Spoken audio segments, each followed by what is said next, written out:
and welcome to Dingle Vlogger. We just saw Ant Man last night and we want to talk about it. You ready? Let's do this. Ant Man time. Seaweed is always greener in somebody else's lake. You know the Ant Man theme song?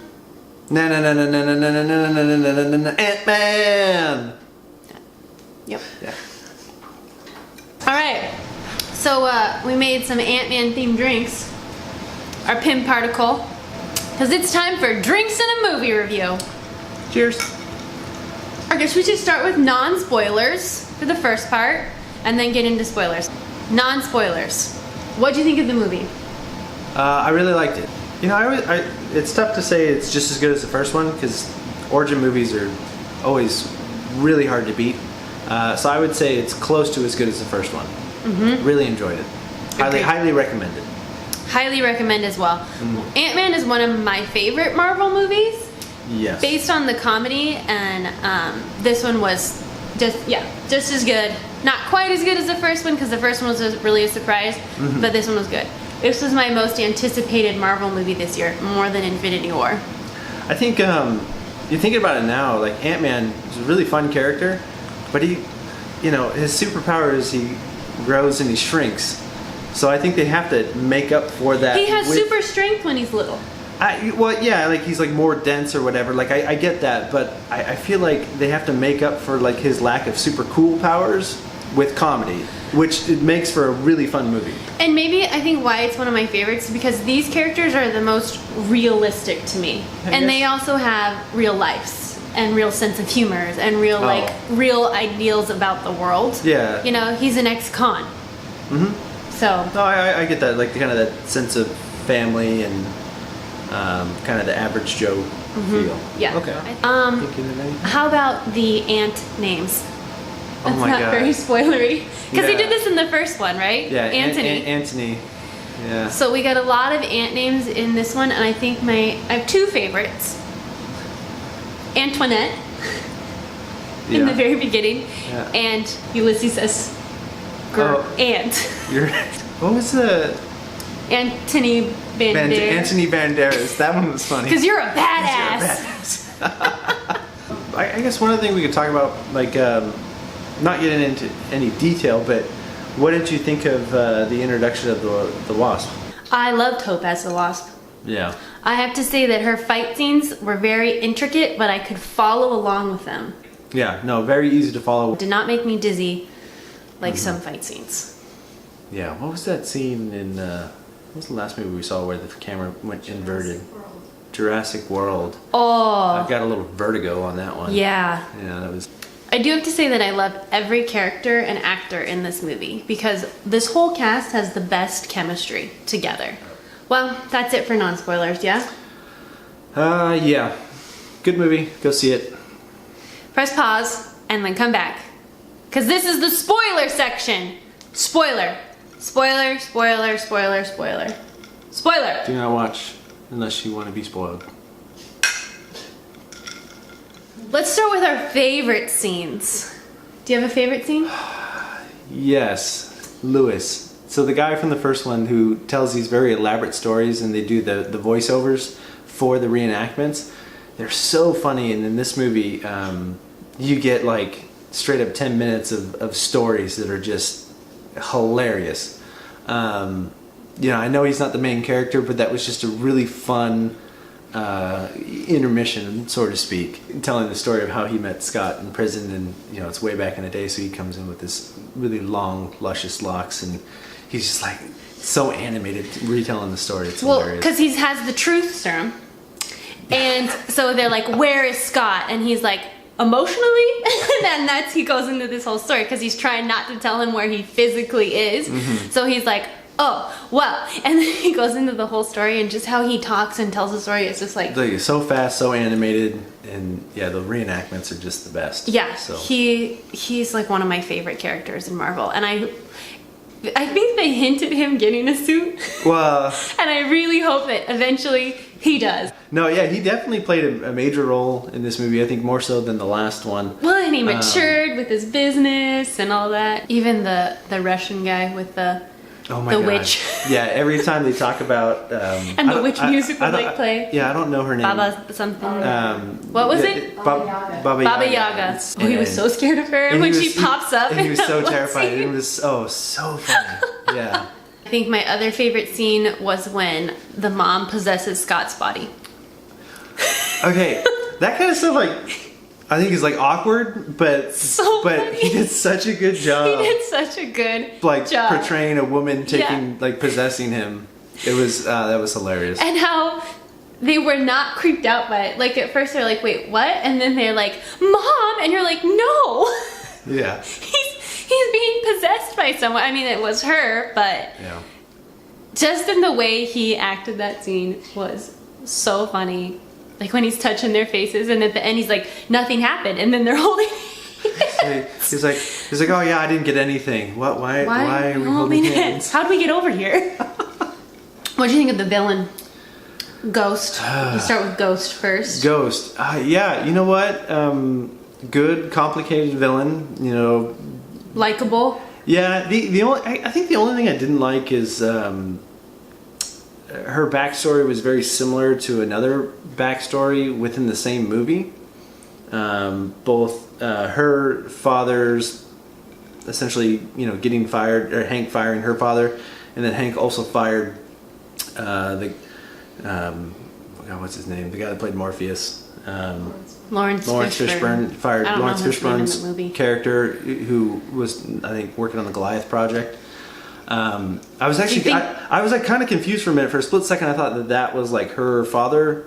Yes, and when they did the flashback, I was like, that is a terrible CGI when Michael Douglas and Michelle Pfeiffer's was so good. And I'm like, that looks nothing like him. Yeah, It wasn't her dad. It wasn't, yeah. But it was her dad, but Lawrence Fishburne is not her dad. Yeah, it was a little confusing, but other than that little hiccup, I really did like her as a villain. I like her powers. I like her backstory. And how she came around at the end. Like, yeah, she did bad things, but she did bad things. But she was in a tough spot. She thought that she was essentially dying and needed to kind of fix her situation. So she was desperate. And once they were able to kind of everybody get what they needed, it all worked out. And I think she'll be a good ally going forward if she can continue to use her power. I think that other villain was kind of just a filler. Yeah, he didn't really serve much of a purpose except to be like a distraction to an obstacle for them to get around, which was good, because he was great for the car chases and. Yeah, he was kind of a fun, kind of a crime boss, so to speak, villain, who was just kind of looking to make a profit but doesn't really have any superpowers. Him and his crew definitely added to the movie as far as a comedy level and then action scenes. Which was really good. Mm-hmm. So and they might tie it out to somebody even bigger, because I think they kind of reference that he's looking for a bigger buyer or he's working for somebody else that's interested in the quantum realm. I loved all the shrinking cars and growing cars and the building that turns into a rolling suitcase. Yeah, so I don't know if you caught this or not, but when the building is fully grown, there were several things in it that were supposed to be small. So the whole building is powered by a AA Duracell battery. Did you ever see that? Okay, so when it's fully grown, there's just a giant battery in kind of the I don't know, the battery would probably be 4 or 5 stories tall, how big it is, and so you can kind of only see parts of it in certain scenes.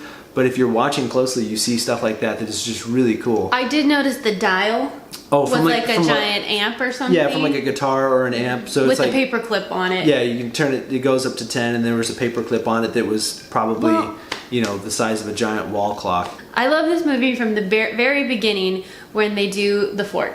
His cardboard fort with the cardboard slide. But it's every kid's dream. But if you're under house arrest... If you're under house arrest for 2 years and you can't walk out of your house, you're going to get pretty creative and doing fun stuff there. And that is a dad showing some true love. That was really cool. A lot of this movie was the father-daughter relationship. She's like, oh, we'll be a duo. And he's like... Oh, because he was like, oh, you need a partner. And he's like, oh, well, Hope's really mad at me. And she's like, no, I meant me. Yeah. And he's like, what? He's like, well, that would probably send me back to jail. But yeah, it was a very special relationship between the two of them. And I love at the end when he takes her to the drive-in.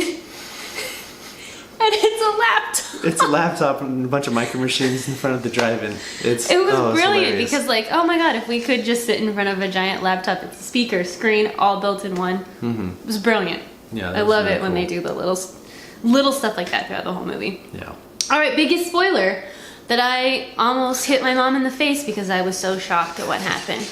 Yeah. Like, me in the theater was like, I'm sitting, I'm like, oh my god, I love this movie. This movie was so great. So then the first end credit comes on because there's 2 end credits. The second one's boring, but the first one, we're like, oh, so we watched the name, the credits roll, and then end credit.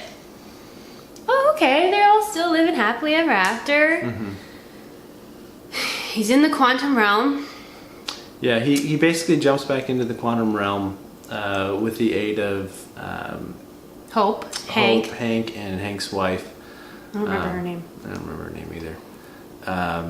But they basically send him in to get medicine for Ghost, and while he's in there, they're like, okay, we're coming out in 5, 4. Yep. Thanos snaps his fingers and they're gone. And I'm like, oh, they lost connection, of course. We gotta have the drama, the suspense for the next movie. And then it cuts to them in the parking lot turning to dust. We all knew it was coming. I did. Aubrey. I mean, I was wondering the whole movie how they were gonna connect it to Infinity War, how it would fit in the timeline, and the whole time I'm like, oh, it's before Infinity War, then nothing happened. And then that end credit comes and you're like, there it is. Yeah. No, the whole movie, so, and I don't think we really talked about this yet, but the whole movie, the whole premise is getting into the quantum realm and saving Hope's mom, hoping that she's still alive. And spoiler, they found her, they brought her out. But the whole movie, I'm thinking, man, they're going to save her just in time for everybody to just disappear after Thanos snaps his finger. And sure enough, that's exactly what happened. But it really, you know, the way they ended it with this credit scene, they really set it up for, you know, putting Ant Man in a very precarious situation. I don't think he's really able to get himself out of the quantum realm without help. Well, he did before. He did it before, but it's now a new suit, and the regulator doesn't work the same way. So I think. Is he in a new suit, or does he have a new and improved suit? Because it's been years. It feels like the time has gone by since the battle in San Francisco versus going back to the quantum realm. Yeah. Anyways, the first end credit scene I think was a really interesting setup for the next movie. So you think he'll be a key player in Infinity War? So yes. Ant-Man did very well, but he's still a secondary character. And so I think the way they set this up is he's lost in the quantum realm, and he's probably going to somehow come back in Infinity War 2, like halfway through the movie. Like the other guys will be working on stuff, and then all of a sudden, because the quantum realm nobody really understands, you know, time and space are very abstract there. I think that he could pop out anywhere in the galaxy at any point in time and, you know, be a major factor in finishing up the Infinity War movie. I don't know. I was just so upset by that last scene. Just had a swig of my memory juice. Shrinking that brain. Shrinking that brain. Who needs them brain cells? I got quantum brain cells helping me out somewhere. You can't just put quantum in front of everything. That works. It works for sure. 2 thumbs up for Ant-Man from me. That's just 1. Well, you can't drink 2 thumbs up for me. Have we ever done less than 4 thumbs on a movie? You know what? The next movie review, I'm putting a thumb down just out of protest. It's Winnie the Pooh. Oh, 2 thumbs down. I have no interest. If they drag me to that, 1 thumb will be down for sure. No matter how good it is. Obi-Wan Kenobi's in it. I do like him. Alright, well, thanks for watching. That's it for our Ant-Man review. We hope you guys enjoyed it. I will see you next week. I make new videos every Thursday, so make sure you subscribe and follow me on all my social media, and I will see you next week. Don't forget I'm a guest star, people. Yeah. I get paid to be here. In booze. drinks.